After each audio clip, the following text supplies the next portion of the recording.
अब तक हमने जाना कि अधिक मास क्या है और भगवान विष्णु ने इसे पुरुषोत्तम मास और कैसे नाम प्रदान किया। अब हम सुनेंगे पुरुषोत्तम मास की एक अत्यंत प्रेरणादायक और चमत्कारी कथा, जिसका वर्णन पुराणों में भी मिलता है। बहुत समय पहले एक नगर में एक गरीब ब्राह्मण और उसकी पत्नी रहते थे। दोनों भगवान विष्णु के परम भक्त थे, लेकिन उनकी आर्थिक स्थिति बहुत कमज़ोर थी। कई बार उन्हें एक समय का भोजन भी बड़ी कठिनाई से प्राप्त होता था। फिर भी उन्होंने कभी भगवान की शक्ति और भक्ति नहीं छोड़ी। एक दिन नगर में एक संत पधारे। ब्राह्मण दंपति ने उनका आदर पूर्वक स्वागत किया और अपनी गरीबी का कारण पूछा। संत ने कहा, हे ब्राह्मण, शीघ्र ही पुरुषोत्तम मास आने वाला है।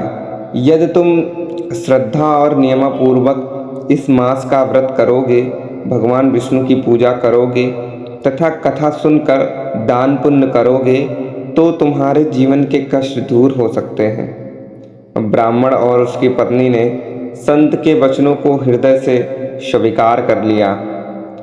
कुछ और दोनों पति पत्नी प्रतिदिन प्रातःकाल उठते, स्नान करते और भगवान विष्णु की पूजा करते। वे ओम नमो भगवते वासुदेव वाय मंत्र का जाप करते, गीता का पाठ करते और यथाशक्ति दान भी कर देते। यद्यपि उनके पास धन नहीं था, फिर भी वे अपनी सामर्थ्य के अनुसार ज़रूरतमंदों की सहायता करते थे। दिन बीतते गए। उनकी भक्ति देखकर भगवान विष्णु अत्यंत प्रसन्न हुए।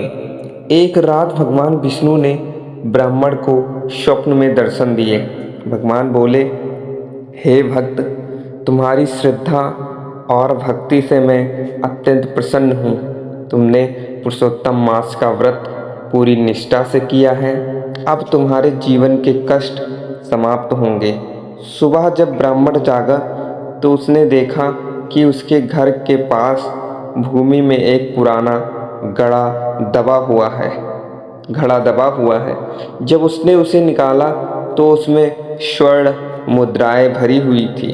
ब्राह्मण आश्चर्यचकित रह गया, लेकिन उसने उस धन का उपयोग केवल अपने सुख के लिए नहीं किया। उसने मंदिरों में सेवा की, गरीबों की सहायता की और धर्म के कार्यों में लगाया उस धन को। धीरे धीरे उसका जीवन सुख और समृद्धि से भर गया। नगर के लोग भी यह देखकर आश्चर्यचकित करने लगे कि भगवान की भक्ति और पुरुषोत्तम मास के व्रत का इतना महान फल कैसे मिल सकता है। तब ब्राह्मण सभी को एक ही बात कहता, यह मेरी नहीं, भगवान पुरुषोत्तम की कृपा है। भक्तों, इस कथा का अर्थ केवल धन प्राप्त करना नहीं है। इस कथा का वास्तविक संदेश यह है कि जो व्यक्ति श्रद्धा, भक्ति, संयम और विश्वास के साथ भगवान का स्मरण करता है, उसके जीवन में सकारात्मक परिवर्तन अवश्य आता है। कभी यह परिवर्तन धन के रूप में होता है, तो कभी मानसिक शांति के रूप में, कभी परिवार के सुख के रूप में, तो कभी आध्यात्मिक उन्नति के रूप में। पुरुषोत्तम मास हमें ये सिखाता है कि भगवान केवल बाहरी दिखावे से प्रसन्न नहीं होते, वे सच्ची श्रद्धा, विनम्रता और निष्काम भक्ति को स्वीकार करते हैं। शास्त्रों में कहा गया है कि इस पवित्र मास में किया गया एक छोटा सा पुण्य कार्य भी अनेक गुना फल देता है। इसीलिए इस मास को आत्मशुद्ध सेवा भक्ति का महीना कहा गया है।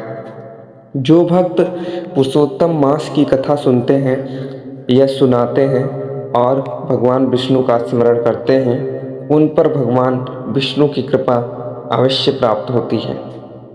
जय श्री विष्णु, जय श्री कृष्ण।